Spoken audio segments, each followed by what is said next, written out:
The first time she blocked my driveway, I thought it was a mistake. The second time, I knew. This wasn't about parking. It was a power move.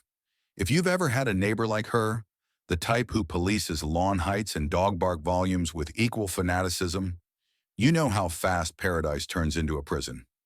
Welcome to my story. Hit that like button if you've ever dreamed of legally outsmarting a Karen. 3 months ago, I bought what was supposed to be my retirement project. A small 1960s ranch-style house at the edge of Westfield Ridge. Quiet, leafy, no HOA at the time of purchase. I was wrong about that last part. The house had charm, but needed work. I saw potential. After 2 decades of teaching urban design and architecture at a university, I was finally going to apply theory to my own land. I wanted to convert part of my side yard into a studio and needed temporary access for equipment. Simple enough, right? That's when I met Cheryl Green. White SUV, blonde bob, high-waisted khakis and a visor, even on cloudy days. She walked up the moment my contractor's truck pulled into the dirt strip beside my fence. "You can't just let trucks park there," she said, arms folded. "It's private property," I replied. "City permits are on the mailbox and the yard's part of my lot." "It's unsightly," she said. "I'm on the HOA board. We have aesthetic standards." I blinked. "I was told this street wasn't under HOA jurisdiction." She smiled, but it didn't reach her eyes. "We've recently restructured. You'll be getting the packet soon." The packet arrived that evening. 36 pages of restrictions. Fence height limits, visual harmony language, no exterior modifications without prior approval. Typed and stapled, with her name at the top, Acting HOA Compliance Officer. The next morning, trash bins blocked my driveway. My contractor called, annoyed. "No way I'm dragging concrete mixers from the street, Jason." I had to move them myself. On the side, I noticed a sticky note. "Think about your neighbors." I installed a dash cam on my car and a motion light above the driveway. 2 nights later, footage showed Cheryl casually wheeling her bins across my property line again. The week that followed was full-pressure HOA theater. Anonymous complaints about noise violations. I wasn't even home. A warning about construction debris. A single piece of plywood leaned against my fence. And a note about my mailbox being off-white, not regulation white. It was absurd, but deliberate. I started documenting everything. Photos, video, date-stamped logs. When I tried to reason with her, "Can we just talk about what's really bothering you?" She cut me off. "You may have designed buildings in the city, Mr. Miller, but around here, we value peace." I didn't yell. I didn't slam doors. I went inside and printed the city parcel map. My property, all the way to the edge of the sidewalk, was clearly private. The HOA had no legal access to the easement they were now claiming. The next morning, someone spray-painted "Obey the rules" across my recycling bin. That's when I realized this wasn't going to be fixed with emails or polite chats. She wasn't trying to uphold rules. She was trying to win. And I was done playing defense. By the second week, it wasn't just bins or letters. Cheryl had started weaponizing the neighborhood. First came the stares. The couple across the street, who once waved every morning, now glanced away like I'd done something vulgar just by existing. Then came a "Concerned Citizens of Westfield Ridge" flyer taped to my front door, anonymously, of course, warning about non-compliant construction practices affecting property values. The studio hadn't even been framed yet. Then my delivery access disappeared. My contractor texted me a photo. Bright orange cones lined across my temporary driveway. No city seal, no permit tape. Just a handwritten cardboard sign, "Under review, pending community impact study." She was making things up out of thin air. I walked next door to confront her, calm, civil. "Cheryl, the cones. Did you place them?" She didn't answer directly. "I'm just trying to ensure our street retains its character. Not everyone wants a commercial depot next door. It's a private studio. It's in my permit. You saw the plans." "I've seen a lot of things lately," she said, eyes narrowing. "Like your contractor dumping gravel past the property line." He hadn't. I had video to prove it. But arguing with her was like boxing fog. Every jab passed through empty air and came back colder. Later that day, I received my first official HOA violation. Violation Code 12.31, improper use of yard space for vehicular activity. Fine, $250, due immediately. I checked the new HOA bylaws. It was in there. Vague, slippery wording that could mean anything. But what stood out was the bottom of the letter. Signed, S. Green, interim chairperson. That night, I took a walk down the block. I counted 7 properties with side lot access used for trailers, RVs, or extra cars. I photographed each one. 2 had oil stains worse than mine. 1 even had a camper with busted taillights and flat tires. None had cones. None had warning signs. None had violation notices. This wasn't about rules. The next day, I filed a complaint with the city permitting office, not about her, but about the HOA's authority expansion. The clerk there, a sleepy-eyed woman named Deirdre, raised an eyebrow. Westfield Ridge wasn't HOA for years. You saying they added new territory? Seems like it, I said. Retroactively. She flipped through some files, clicked her mouse a few times. No annexation request has been processed. Legally, they shouldn't have jurisdiction over you. My heart kicked once. Would you be willing to send that to me in writing? She smiled faintly. I'll draft a formal statement. With that in hand, I began crafting my own letter, not for Cheryl, but for the neighbors. I printed 40 copies. Dear neighbor, you've likely seen the recent efforts to enforce new HOA rules on properties that were never originally covered. Please be aware, the city has no record of Westfield Ridge expanding HOA jurisdiction to our side of the street. These actions are not legally enforceable. If you've experienced intimidation or unfair fines, I'd like to speak with you.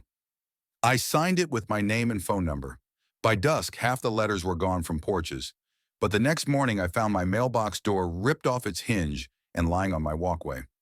That same day, Cheryl posted a new laminated notice on the cones blocking my driveway. Ongoing compliance investigation. Trespassers will be reported. That was her final move that week. Mine? I had already submitted the first draft of a plan to the city's Department of Mobility Projects. Proposal for installation of a pedestrian bicycle easement as part of Westfield Ridge's future green corridor alignment, utilizing private land with owner's consent. Location: the strip Cheryl was so desperate to control, and it just so happened I used to teach the guy now running the review board. The approval didn't come overnight. Bureaucracy, even when you know the right people, moves like wet cement. But while the city reviewed my bike path application, Cheryl Green was busy trying to tighten the noose. She must have realized something was shifting, because her tactics grew bolder. I came home one afternoon to find a group of 3 men with clipboards walking the edge of my lot. When I approached, one of them flashed a plastic ID that read, Westfield Ridge Compliance Partner. Just a routine property assessment, he said, not meeting my eyes. Routine for what? Drainage review, potential runoff concerns. It was nonsense. My lot sat higher than Cheryl's. If anything, rain flowed into her hydrangeas, which according to older HOA bylaws were technically an invasive species. I pulled out my phone and started filming. I haven't approved access. You're on private property. They left, quickly, but not before one of them muttered, we'll be back with proper authorization. An hour later, I got a text from an unknown number. Escalating this won't end well. Some of us are better connected than you think. I saved the message, forwarded it to the city investigator assigned to my proposal. Her name was Dana Mercer. Smart, no nonsense, and absolutely the kind of person you wanted in your corner when things got dirty. She called the next morning. Jason, I saw your footage. Those guys have no permit to be on residential property. You're within your rights to file a trespass report. I'd rather save it for something bigger, I said. How's the proposal? She paused. Well, I shouldn't say this yet, but your application's solid. You dotted every I. We'll need one final community review, but if no one formally objects through the city's portal, you're likely good. But if someone objects, it delays it, not blocks it, unless they prove public harm. That's when I had an idea. A petty, brilliant, completely legal idea. Cheryl had been arguing my gravel driveway and temporary construction were unsightly, so I decided to beautify them. To code. I landscaped the whole strip. Native grass borders, solar lanterns, a curved mulch path lined with low hedges. I even built a little cedar bench and mounted a small, tasteful wooden sign that read, Community Green Access, Future Pathway. My contractor, now fully on board with the plan, helped me install a modest gate that could swing open and closed, designed not for vehicles anymore, but for pedestrians and bikes. The following morning, Cheryl stood across the street, holding her phone as she filmed the path with theatrical disgust. By noon, I received a new violation notice taped to my door. Unauthorized public feature installation.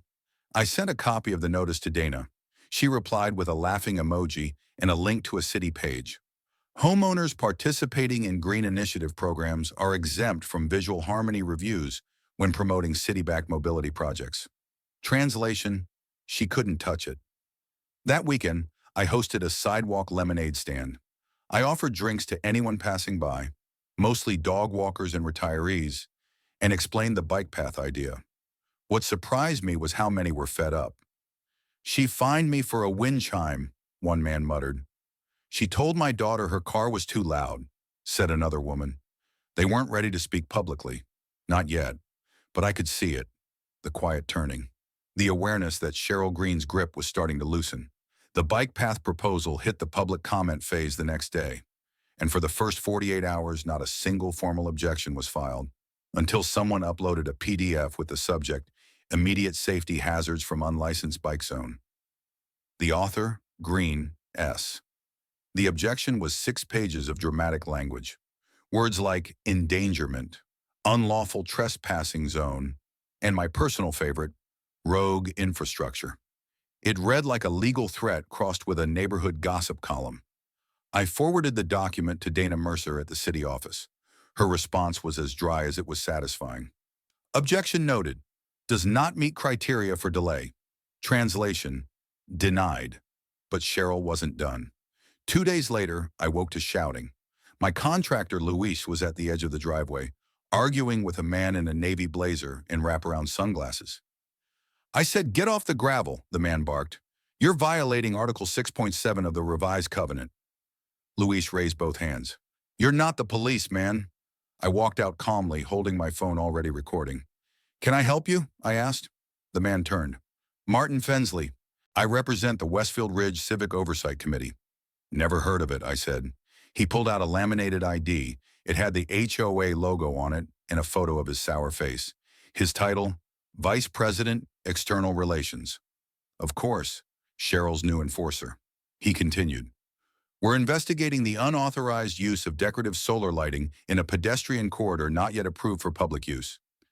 I stared at him, then at the lights, small amber-colored stakes lining the gravel, casting a faint glow at night. Nothing bright, nothing flashing. You'd find brighter lights in a terrarium. "They're within code," I said. He stepped forward. "You're building public traffic into private land. That's a liability for all of us." "But it's my land," I said, "and your HOA has no standing on it. The city has confirmed that in writing." "You don't understand how things work here." "No," I said. "I think I finally do." He huffed and left, but not before snapping a dozen photos and muttering about escalation. That night, the neighborhood app lit up. Someone, I'd bet my property it was Cheryl, posted a long thread titled, "Irresponsible Resident Endangers Community with Unauthorized Bicycle Highway." It was filled with photos of the path, out-of-context quotes, even a blurry shot of Luis unloading a wheelbarrow. The comments were a mix. Some neighbors piled on, "What if kids get hurt? Who authorized this?" But others pushed back. "Honestly, it looks great. I wish more people invested in their yards. Didn't Cheryl ban porch swings last year?" And then one comment from a name I didn't recognize. "I work at City Hall. This guy's within every code. Maybe the HOA should focus on their own yard for once." That changed everything. Overnight, the narrative started to shift. More neighbors liked the post. Some quietly messaged me asking how I'd filed my permit. One even offered to help plant more shrubs along the path to make it look more official. It was like watching a glacier start to melt. 2 days later, I received the formal letter. Proposal, NUCTRA GP 2044, Community Bicycle Corridor, approved.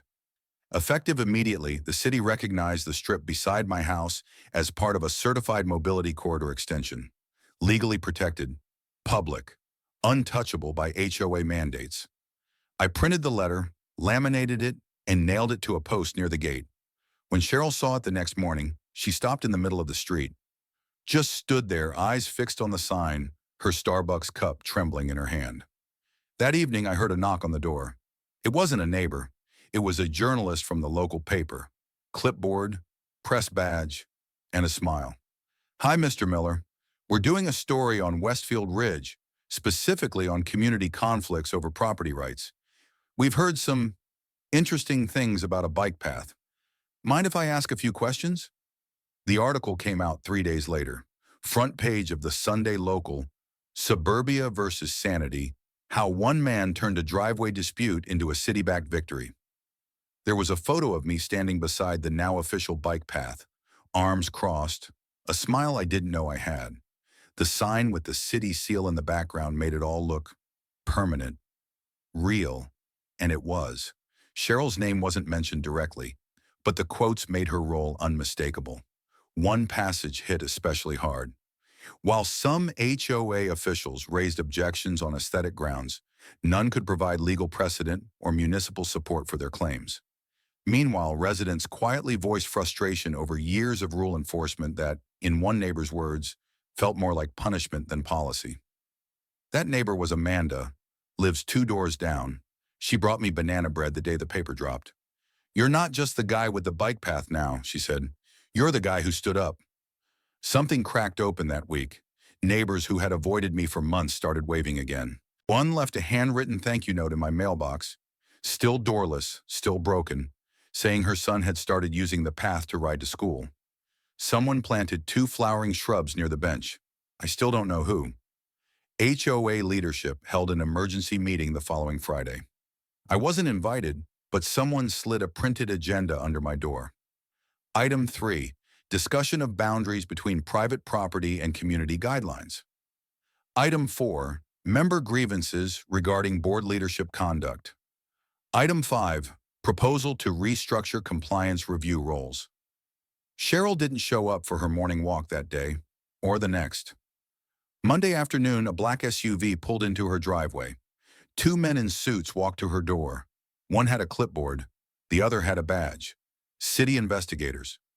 Turns out my journalist friend had forwarded documents from the city, specifically about Cheryl's attempt to retroactively classify private land as HOA-mandated space.